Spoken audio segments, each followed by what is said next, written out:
আসসালামু আলাইকুম। আসলে গাড়িতে সমস্যা হওয়ার কারণেই গ্যারেজে নিয়ে যাওয়া। তবে গ্যারেজ এতটাই ভালো লেগেছে, তাদের আলাপ ব্যবহার সবকিছু, এবং গাড়িতে কি সমস্যা ছিল সেটা অবশ্য ভিডিও লাস্টে না দেখলে কেউ বুঝতে পারবেন না। এজন্যই বলবো যে ভিডিও লাস্ট পর্যন্ত দেখতে হবে।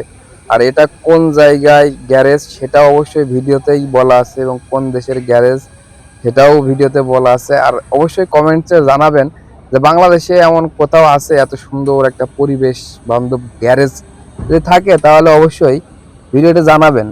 ইচ্ছা আছে জীবনে একখান গাড়ি কিনে এত সুন্দর একটা গ্যারেজে নিয়ে যাওয়ার বাংলাদেশে। যদি কখনো সামর্থ্য হয়, যদি কখনো ইনকাম সোর্স বাড়ে, তবে কিনবো ইনশাল্লাহ, আশা আছে। তবে অবশ্যই কমেন্টে জানাবেন আর ভিডিওটা শেষ পর্যন্ত দেখবেন যে আসলে গ্যারেজে কি কারণে গাড়ি ঢোকানো, বা বাইরের দেশে গ্যারেজটা কেন এত সুন্দর পরিবেশ, বা কি কারণে এরা এত সুন্দরভাবে আপনার গাড়িটা গুছিয়ে দেখে। অবশ্যই ভিডিওটা লাস্ট পর্যন্ত না দেখলে আপনি হয়তোবা কখনো বুঝতেই পারবেন না যে কেন বাইরের দেশে এত মানসম্মত গ্যারেজ তৈরি হয়, বা কেন এত সুন্দর একটা সিস্টেমের ভিতরে আপনার গাড়ি ওয়াশ করে, বা গাড়ির ইঞ্জিন ওয়াশ করে, বা এত সুন্দর একটা পরিবেশে আপনাকে কেন গাড়ি নিয়ে যাওয়া লাগে। অবশ্যই কমেন্টে জানাবেন। না জানালে তো কখনো বুঝতে পারবো না। আসলে আমার গাড়ির সব কার্যক্রম শেষ হয়ে গেছে, আমি তখন গ্যারেজ থেকে বেরোচ্ছিলাম, তাই ভাবলাম যে একটু আপনাদের মাঝে ভিডিওটা করে দেখাই। আর অবশ্যই শেষের শুনবেন কারণটা কি, না শুনলে তো বুঝতে পারবেন না বিষয়টা কি। অবশ্যই দেখবেন।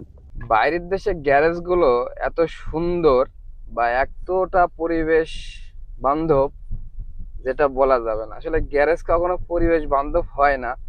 তবে এদেশে দেখলাম, কুয়েতে দেখলাম যে আপনি যখন যাবেন গ্যারেজে, আপনার গাড়ি নিবে, কম্পিউটারে চেক করবে, মোবিল পাল্টাবে, আপনি যেটা করতে বলবেন তারা করবে। তবে সবগুলো গ্যারেজ না, কিছু কিছু কোম্পানি, যেগুলো কোম্পানির মাধ্যমে এলাও, বা এদেশে বলে সরকার গ্যারেজ, সেখানে গেলে আপনার গাড়িগুলো এত সুন্দর ভাবে তারা চেক আপ করে দেবে যা আপনার চিন্তাই করা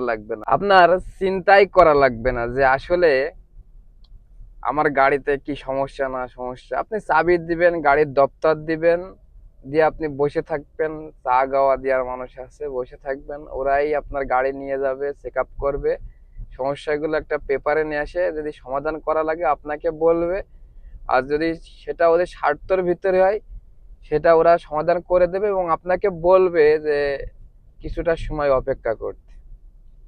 যদি এমনটা আমাদের বাংলাদেশে হতো, গাড়ির কোম্পানিগুলো যদি এমন করতো তাহলে কত ভালো হতো। বাট ফ্রি সার্ভিসিংও যে এতটা সুন্দরভাবে করায়, সেটা হয়তো বা আমাদের দেশে করাবে কিনা আমি জানি না। তবে এদেশে করাচ্ছে দেখছি। দীর্ঘ 8টা বছরের ভিতরে 4খান গাড়ি অলরেডি চেঞ্জ করেছি। শরিকার থেকে নিয়ে এসে শরিকায় যাওয়া হয়, মোবিল পাল্টাতে যাওয়া হয়, তখন দেখা হয়, ঠিক আছে, যে কেমন আসলে বিষয়টা। আসলে খুবই ভালো লাগে, খুবই ভালো লাগে, বাস্তবে যেটা সত্য কথা বলছি, খুবই ভালো লাগে।